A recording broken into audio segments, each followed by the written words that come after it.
We kick off Milestone 3 by provisioning a Jenkins server, which will then in turn provision and configure several instances of iTrust and Checkbox.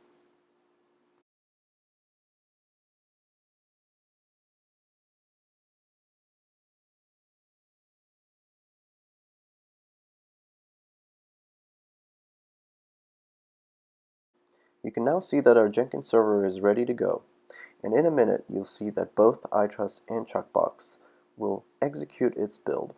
This is automatically triggered with the help of a GitHub plugin that allows for polling for changes on the repositories for each of these projects. In the initial deployment of iTrust and Checkbox, this happens automatically.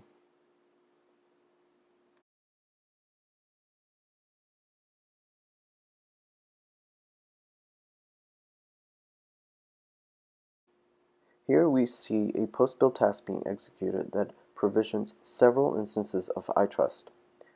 We apply a rolling update to these instances such that the play is executed on each instance one at a time. This will serve useful for the rolling update trigger when we apply a command like git push to push new changes to the application.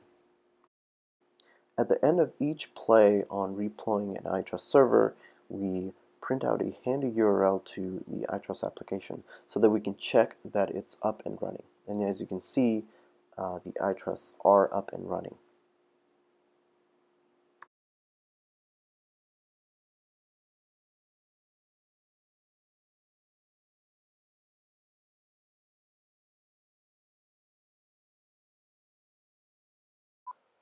Once the deployment is successful, we can verify that the EC2 instances are on the dashboard. And as you can see, the servers here match up to the tabs that we opened up earlier at the end of the post-build task, in which we redeployed all of the instances with the current state of the application.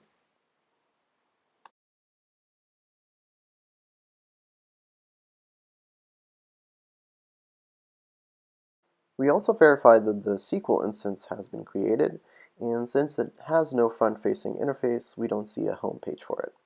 We can also check the checkbox instance and see that it's running, and you can see that it is.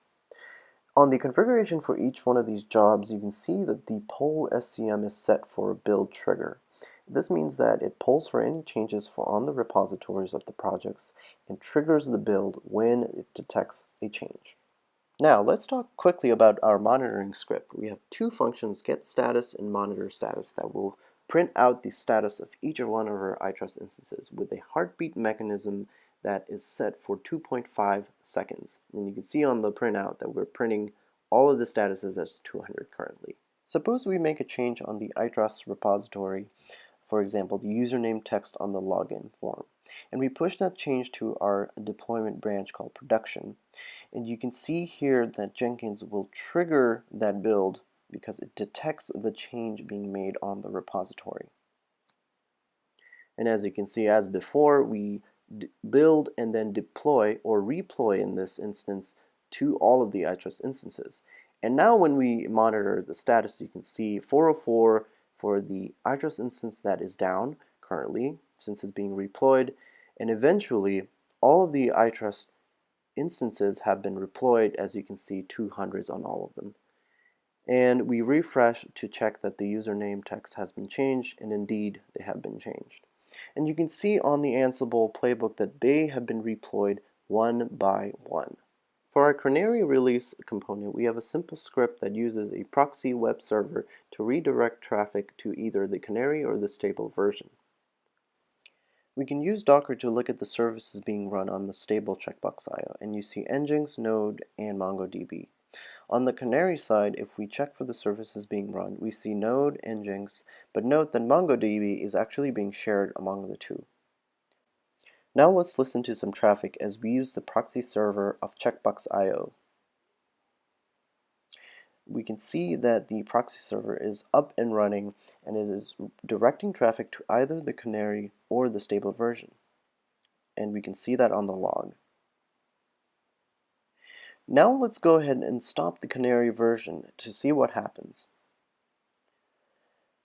We can see that alert has been raised on the log output, and now when we use the proxy server checkbox IO, we can see that it's still working since it's actually redirecting traffic to only the stable version, and we can see that back on the log output.